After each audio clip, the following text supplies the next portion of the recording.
Hi, I'm Matana DeWitt, joined by Dr. Drew Johnson.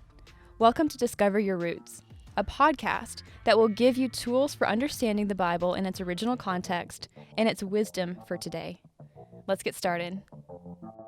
All right, we are back for another episode on stories. A good place to start today, I think, would be going into a little bit more of what makes a story, and then what specifically makes a story in the Bible. Like what are some unique factors that stand out as we look at stories in the Bible. So I kind of have a question, personal question. I think I asked you this before we started rolling, but also want to ask this question to kind of start us off today. One of my favorite screenwriters is Aaron Sorkin, and I also previously admitted that I recognize that there's a certain style that Sorkin has, where every single one of his movies, whether it's a Few Good Men or Moneyball, you name it, has the main character giving this impassioned speech, this monologue. I think he gets it from his time in working in like playwriting for theater, and that's his context. So anyway, I'm a sucker for that. I know it.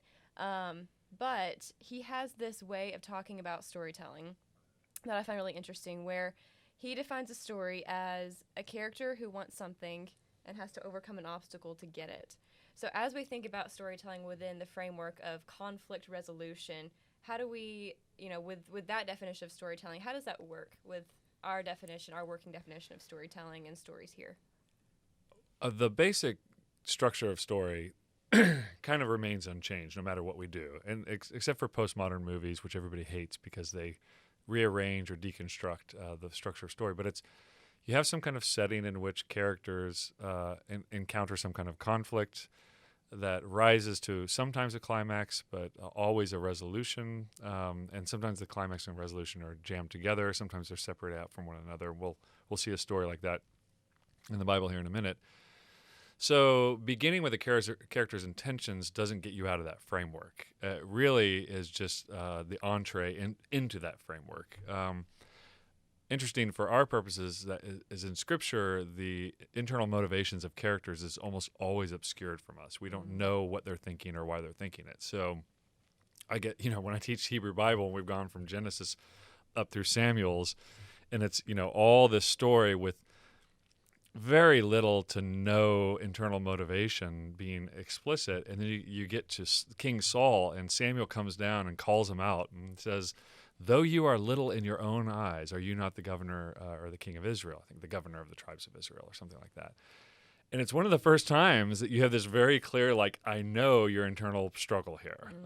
You are a big man, but you think you're little, and you listen to the wrong voices because of it. So, and I'm telling that my students, look, finally, we know what this person is thinking. We know they're insecure. We know why they're insecure. At least there's a little psychologizing of the character. So what do you do in a storied landscape where you really have no internal motivation, or I want that thing over there? I mean, Genesis 3, you could say, is one of the clearest statements of somebody saw something and wanted it and had to overcome something as well in order to get it. But again, that's done in the matter of one sentence. All of that description happens very quickly. It's already happened by the time you're figuring out, now what just happened, right? As a reader.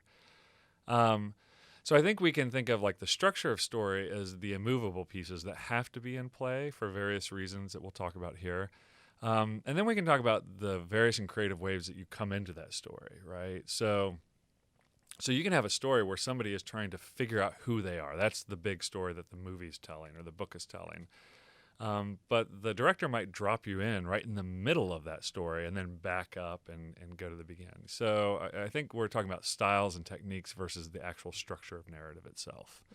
The structure can't really change that much. And one of the reasons it can't change is because it's a logical structure. It's the same as that syllogism I keep on talking about. All men are mortal, Socrates is the man, therefore Socrates is mortal. That there are immovable pieces in that little syllogism, that little piece of logic. In the same way, all stories have to have a conflict that comes to resolution. And typically we think that the conflict resolution, that dynamic, which has to be logical. So if if you tell me what the conflict is, I already have a sense of what the resolution has to be like, right? So, and this happens all the time where people are like, well, what's your problem in life right now? And they're like, well, I just can't get a girlfriend, right?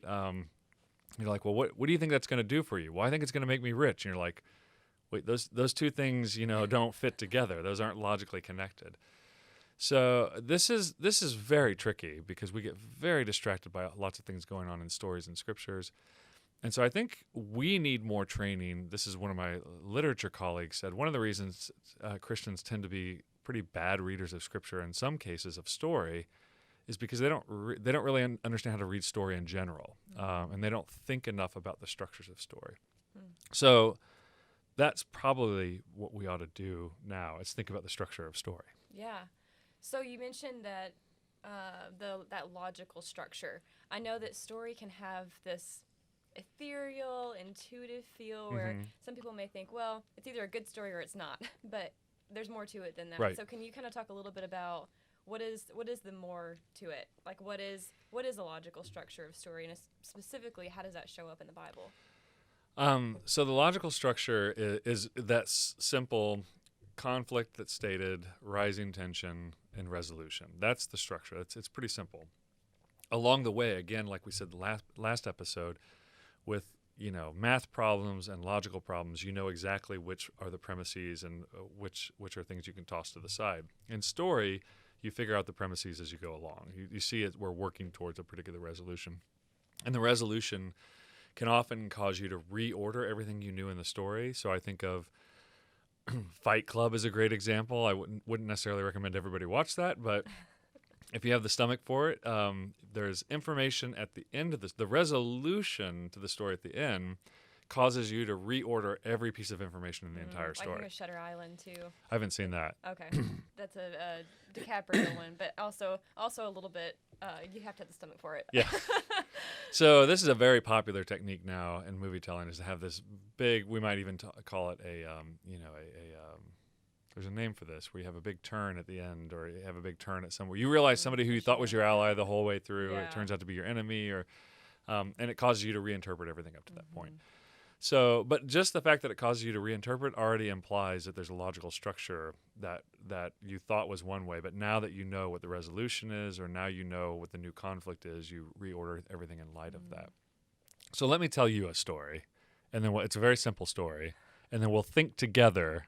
I already know the answers, so oh no. but we'll think together out loud, like what is going on in this story, or maybe the bad or it's a fun question to ask is, what is this story about, right? Okay, so imagine I told you this story. It's 2 sentences. On the way to work, I bought a cup of coffee. Coming through the revolving doors, I spilled. Sorry, I can't see in the glare here. I spilled it down my pants. American version of pants, not British version of pants. I searched for anyone who had spare clothes in the office. Finding none, I eventually decided to go home and change over lunch, which meant that my morning was rather soggy. So I'm going to read it again. It's a short story, and we'll think about what are those logical components that must be there in order to make sense. On the way to work, I bought my cup of coffee. Coming in through the revolving doors, it spilled down my pants. I searched for anyone who had spare clothes in the office. Finding none, I eventually decided to go home and change over lunch, which meant that I had a rather soggy morning. Okay, so what is the structure? So what's the setting there, just to state what's obvious? The office, going to the office. Going into the office, the daily routine, presumably, of buying coffee, right? So this is just work-a-day stuff, literally.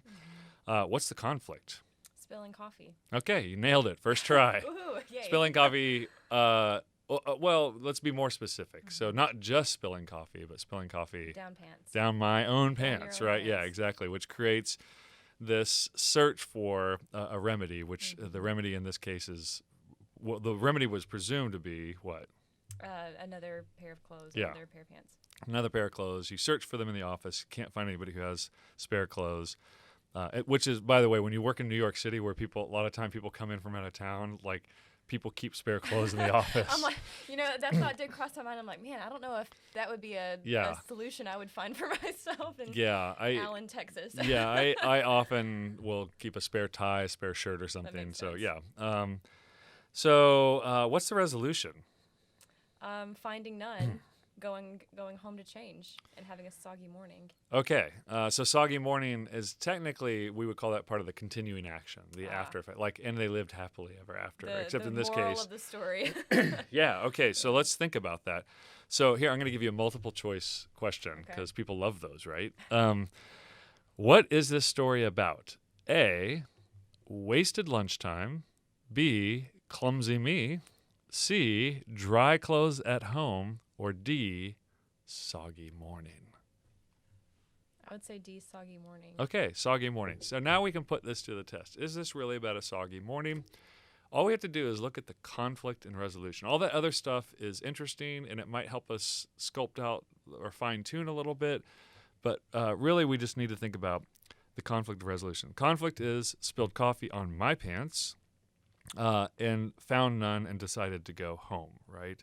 And changed clothes over lunch. Sorry. The resolution is ultimately I changed clothes over lunch. Okay. So the conflict is spilled coffee on my pants. Resolution is change clothes over lunch.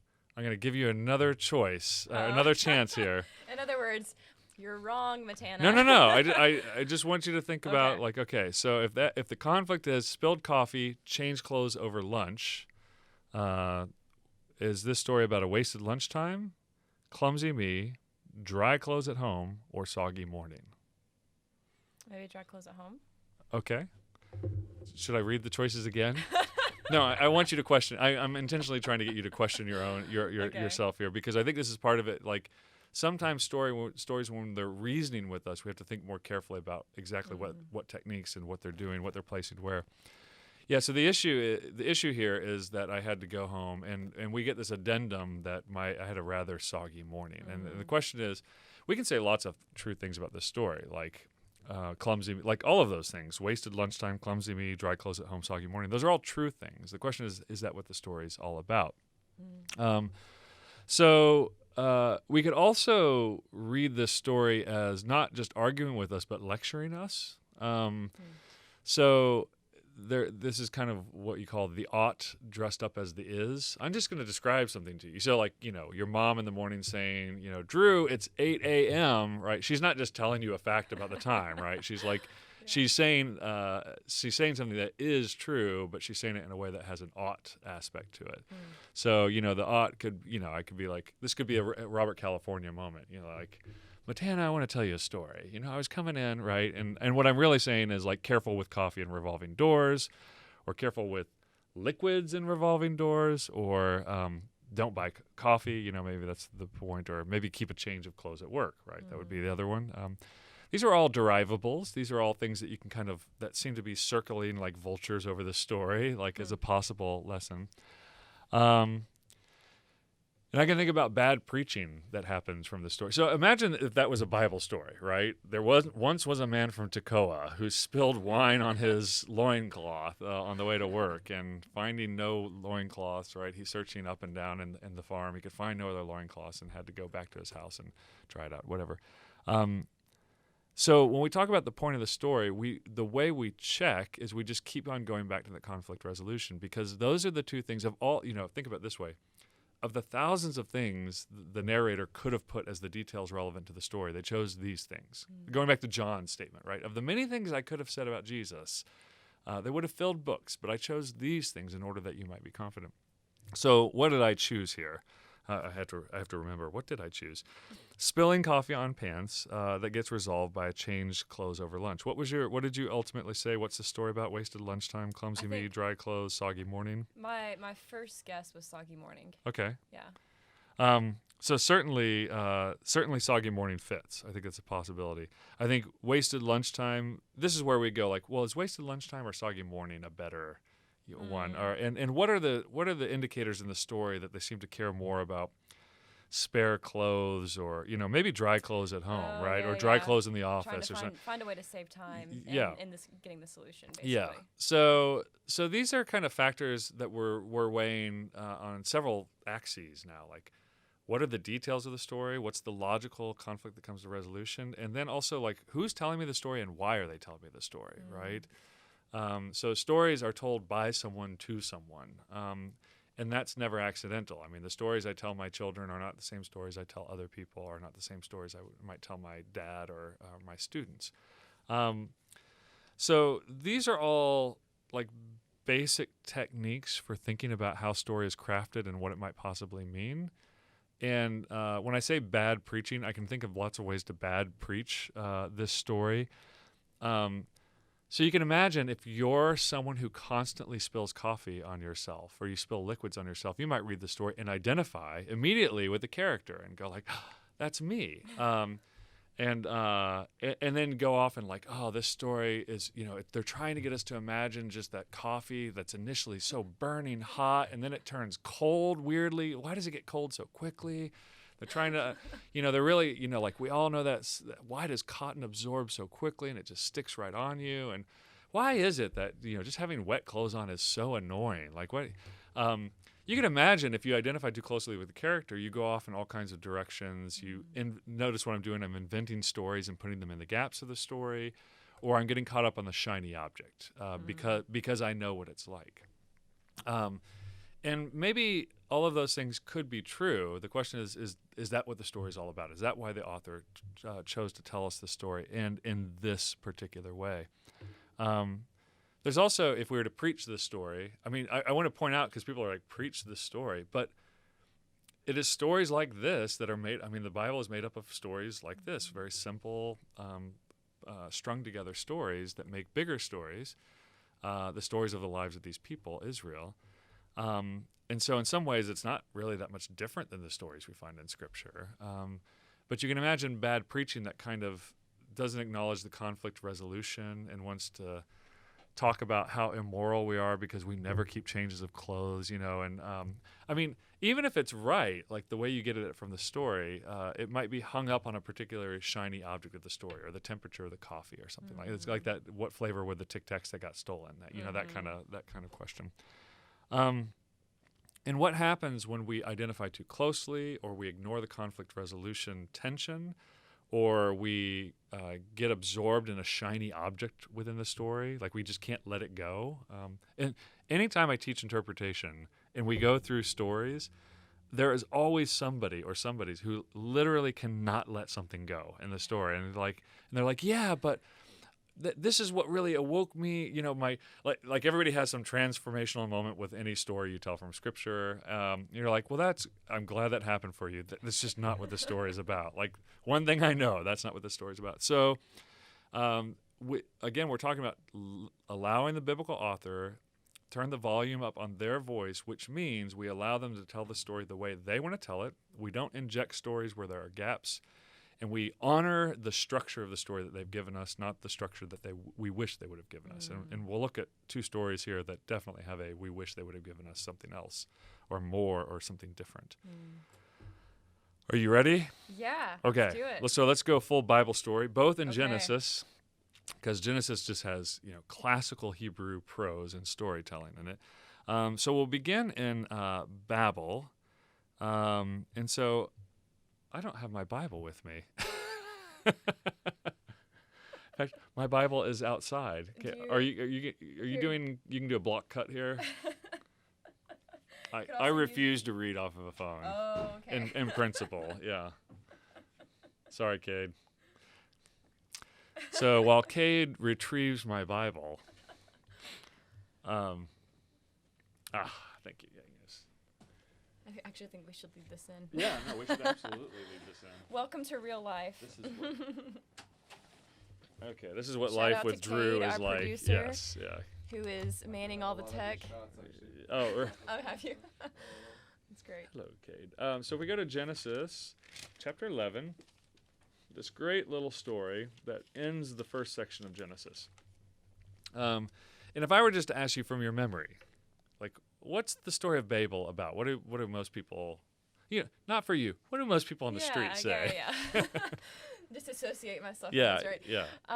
yeah. So as people started to become, as they became more in number, toward the beginning of the world, I think most people would say, they congregate and decide, you know what, we want to build this tower to heaven because we are great and wonderful. And so they do that, and then God stops them in their tracks because I think people are often really concerned and confused about this part. Was God threatened by them? Okay. Did he just want to kind of stop them before they did something stupid? Like, what was the motive here? But regardless of the motive, God stops their work by Because we don't confusing know their inner languages. thoughts. Yeah. Exactly. Okay. By confusing their languages, and then from this, all these people disperse all over the world and begin to populate different areas. Excellent. Okay. So there's so many questions pregnant in everything that you just said. And I noticed I asked you what the story is about, and you just retold me the story. I did, didn't I? Which I Look at think there's that. some truth in what you did. Like what the story is about is actually, it's a short story. It's a few sentences long. Let's just hear the story, right? And there's, why didn't you just say it more directly? Because you thought the most direct way was just to tell me the story, right? I don't think that's entirely wrong. But if we were to say, like, well, what's it about? Like, what's the point of this story? What's the moral of the story, as we like to say? What would people on the street say? What might they say? Let's see. That people needed to know this story because they needed to know how how people began to populate the world and how God began to create communities in other places. Okay. That wasn't just one central community. So the diversification of humanity. Yeah. I would argue that if you read chapter 10, this is already, this is not everybody in the world. This is actually just Ham's descendants who moved to the east into the plains of Shinar, as described in chapter 10. But it certainly explains how people get diversified in a specific way. What's the moral lesson we're supposed to draw out of this? So now we're talking about Hebraic thought. Like, what is the thinking that is being driven by? Why is this story, or how does this story contribute as a pixel in a larger series of understandings about what humans are and what they're supposed to be doing? Well, I guess, maybe their focus on God had become confused. Their emphasis on what was most important had become confused. So what was most important to them? Let's see. What was most important to them? Probably, I even see maybe even parallels of in human nature. What's kind of tends to be most important to us, which is power, money, prominence in some way, security. Security, maybe. Yeah, absolutely. Okay, so let's just read the story and let's think about what the conflict that comes to resolution is. Also, one of the ways that we can suss some of this out is repetition, especially in Genesis. The author is very good about telling us very short stories with strategic repetition to help focus our attention on what they're trying to tell us and say, yeah, I'm not talking about that other thing. And I will just note that in my Bible, the name of this passage is the Tower of Babel, not the City of Babel, which is interesting. They're already kind of stacking the deck here. Okay, so I'm going to do Drew's International Translation, if you don't mind, because I just can't handle other translations. Now the whole land had one language and the same words, and the people migrated from the east. They found a plain in the land of Shinar and settled there. And they said to one another, "Come, let us make bricks and burn them thoroughly." And they had brick for stone and bitumen for mortar. Then they said, "Come, let us build for ourselves a city with a tower in its top into the heavens. And let us make a name for ourselves, lest we be dispersed over the face of the whole land." And Yahweh came down to see the city and the tower which the children of man had built. And Yahweh said, "Behold, they are one people, and they have all one language. And this is only the beginning of what they will do, and nothing they propose to do will now be impossible for them. Come, let us go down, and there confuse their language, so that they may not understand one another's speech." So Yahweh dispersed them from there over the face of the whole earth, and they left off building the city. Therefore its name was called Babel, because Yahweh confused the language of all the earth. And from there, Yahweh dispersed them over the face of all the land. Earth and land are interchangeable here. There's no specific word for earth versus land. It's all ha'eretz, as most people know who've been to Israel. Okay, so what are the big features here? The city. What else? The city, the people who don't want to be dispersed. They don't want to be dispersed. Okay, yeah. So that was a big one. They say, let us build a city with a tower in the heavens, lest we be dispersed. Which speaks to motive, which often we don't get. Exactly. So here, and I just said we don't get much motive, and here are the two stories I've named. Yes, we're getting motive. Like, lest we be dispersed. We don't want this thing. Okay. So they don't want to be dispersed. Now, why is that ironic in the story? Because in the end, they are dispersed. Yeah, and you said that it's interesting. You said that God confuses their language and disperses them. And here's the question: does the dispersing confuse the language, or does the confusing language disperse the people? Don't worry, we can answer this with the text. As we like to say, every question we have can usually be answered by looking at the text. So, notice the repetition. Other theological problems people might have with this is God doesn't seem to be fully aware of what's going on, and he has to come down to see.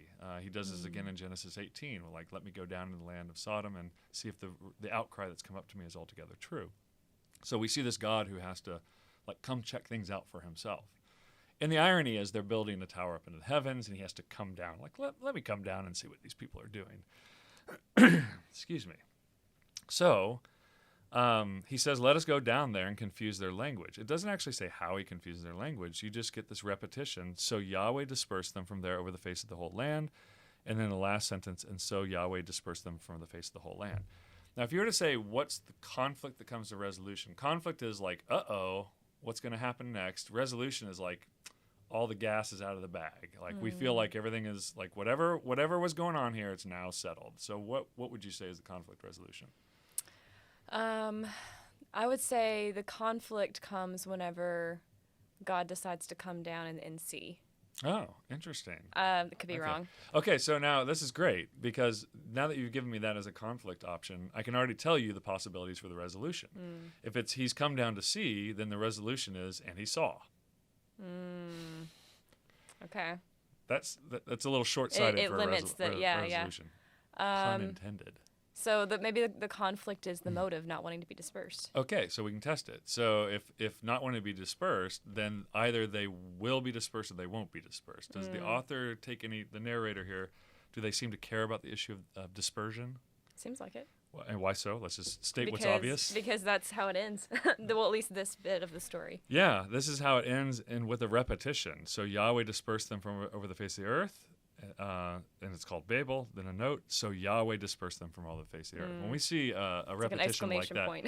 yeah, it's like, just in case you were wondering, yes, it was Yahweh dispersing them from over the face of the earth. And then we could argue, I might argue that dispersing them actually is what creates the various languages by the logic of Genesis 10, but good people can disagree on these things.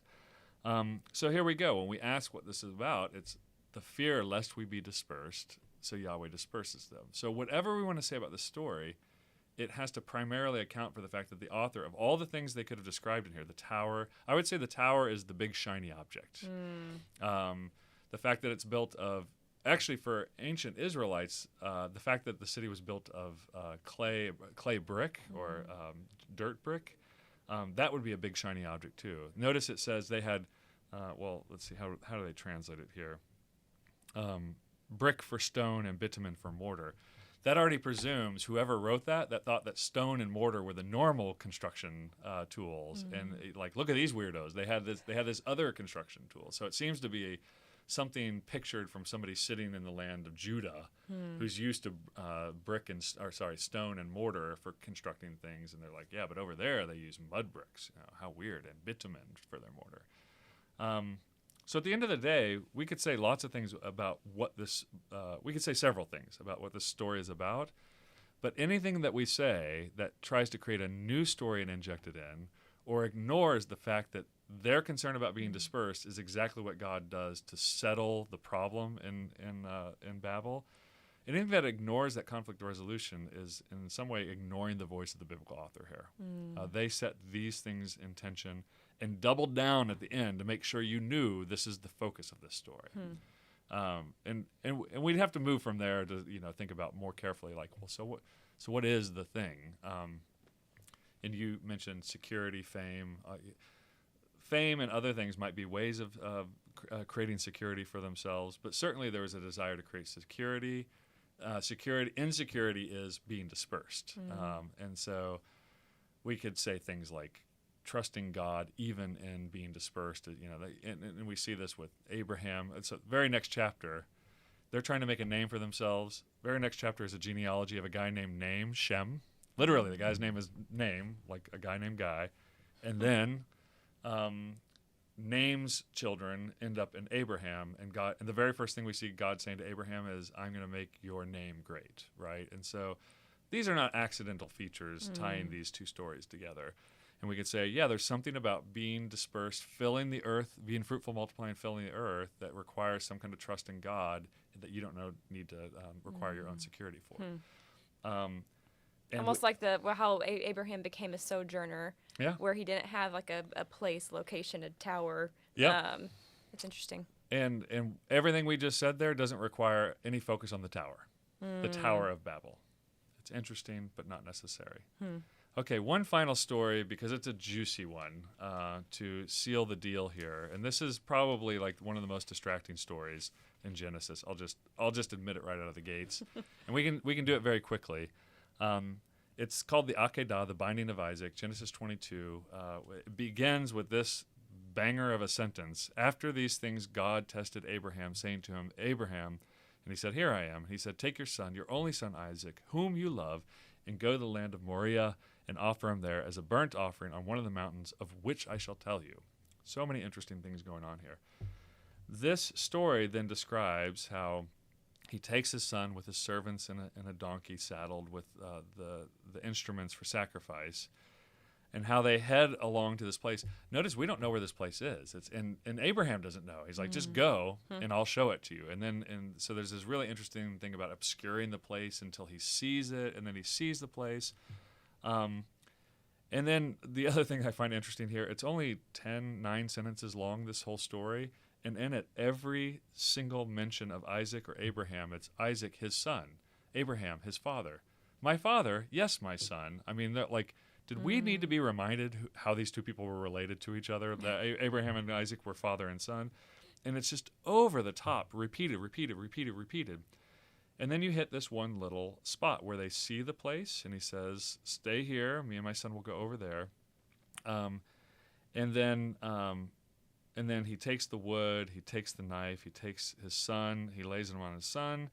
And it says, and they go over there, both of them together. And this is the interesting part, is it's what we call an inclusio. So this is a technique where you say something, then you give a little information, and then you say the exact same thing again, and it means to bracket off that information. So they went, both of them together, and then Isaac is like, I see the fire, I see the knife, or I see the wood, I see the knife. Where is the offering? And do you remember what his answer is? The Lord will provide. Yeah, Yahweh will see to it or provide an offering for himself. And then it says, and then it closes that out with, so they went both of them together. So that's it's a little bracketing. Like, here's this little thing that happened. And the issue was, where's the offering? Yahweh will provide the offering. He takes him up on the mountain, he takes the knife, and at the very moment, I know we imagine the knife up here, but actually he's probably going to slit his throat. So the very moment where he's going to slit his throat, the angel shows up, like perfect timing, stops him, and says, do not harm your son, for now I know that you fear Yahweh. So great. Now what's interesting is this where is all the tension? Where does it leave the story, right? So, because there's all kinds of possible conflicts here. So let's think about the resolution. Where is this story resolved? Do you have an idea off the top of your head? Where he sacrifices the ram that God provides in the bushes. Yeah, that's exactly what I would say too. Oh, well, great. Because you could say, where the angel stopped him, and you're like, well, yes, but there's still like a question. What's going to happen? What are these two going to end? But when he sees the ram, you're like, okay, that's good. But when even the language here is Abraham took the ram and offered up as a burnt offering instead of his son, right? So even the narrator's letting you know it is now finished, right? And here's the interesting part. So Abraham called the name of that place, Yahweh will provide. As it is said to this day, on the mountain of Yahweh it shall be provided. So we have lots of things going on here. Sacrifice your son. He didn't sacrifice his son, but he was willing to. And so what will we say, if we're going by literary technique and storytelling, what are the conflict that comes to resolution? Well, I'm going to work backwards. So if the resolution is God providing a ram in the bushes, then the conflict would be needing to make a sacrifice, but it having to be the son. Okay, yeah. So I like how you did it. You worked backward, and I assume you work from God will provide a sacrifice because it's double stated. Again, it's repeated at the end where the author is going like, just in case you miss it, this is what we're talking about. God will provide the sacrifice. Yeah, and so here you could actually say several things. We could say something like, the conflict is, will God provide? Or what kind of sacrifice will God provide? Is it going to be Isaac or something else, right? Because he doesn't say God's going to provide a ram. He just says God's going to provide the sacrifice. Almost makes me think like as even as we're working through the story, if someone's reading it for the first time, even though you feel like the sacrifice of his son is coming, it's like you're hoping that that's not how it turns out. Right. So even that tension itself, I guess, would kind of speak to conflict. Yes, and I think the conflict is multifaceted here and dense, and there's many thousands and millions of pages have been written on this one little passage and Jewish and Christian thought. I read this passage because I feel like most people read this passage for the first time and they think, like I did when I first read it when I became a Christian, I was like, wait, God asked a dude to kill his son? And he later bans this practice, right, and says this is immoral. And I got hung up on the question, like, can God do that? Can he ask me, if I have a son, or can he ask me to kill my mother? And I don't think it's a necessarily horrible question to puzzle through and say, what kind of a God is this? Is he wise, loving, and just in this particular way? I just want us to notice in this story, that is not the question the author is addressing. If we're asking questions like, what kind of a God would ask a man to kill his son, his only son whom he loved, we have to walk away from this story going like, yeah, we're not worried about that question. When we get to the New Testament, we can say, actually, we do know a God who's willing to kill a son, his only son, whom he loves, right? When we get to Transfiguration and the baptism, and the clouds open up, says, this is my beloved son, we realize he's doing throwback here and mashup to the Akedah. So this is one of those places where I think it's especially difficult for us to focus with the narrator and not get distracted by literally a shiny object, the knife in his hand, or the possibility of a father having to kill their son, and just have to say that it's not an irrelevant question. It does get addressed as you keep reading into the legal reasoning, but it's not the question that the biblical author is addressing here, and so it might be unfair to hold this story hostage to that question and hear them out, and so they want to say, yeah, that's true, and we need to work through all of that, but God provided. Right? God brought him through this. He tested him, and God provided. Wow. And with that, we might need to leave stories there. All right. Well, thank you for those two really great examples. I hope that this has been helpful for you all listening to maybe have some tools to go into stories in the Bible as you're reading through stories to kind of have this framework to work through. So we're going to leave stories now, and next episode we're going to be talking about the epistles, moving into the New Testament. We've talked a lot about the Old Testament or the Hebrew Bible, and we want to kind of translate the things that we've been learning about Hebraic thought as it relates to the Old Testament and bring them into the New Testament because it's still very applicable. So we're looking forward to that, and we will meet you back here then. Thanks for listening to Discover Your Roots. This podcast is brought to you by the Passages team and is made possible by our generous donors. If you'd like to make a contribution to the work we do, please visit passagesisrael.org and click the donate button. To find more resources about the Bible in its original context, the roots of the Christian faith in Israel, the Israeli-Palestinian conflict, Jewish-Christian relations, and more, subscribe to our newsletter at passagesisrael.org/foundations. Again, that's passagesisrael.org/foundations. You can also follow us on social media to learn more about Israel and the Bible at Passages Israel. If you enjoyed this episode, feel free to subscribe and leave a review. Until next time, I'm Matana DeWitt. Thanks for listening.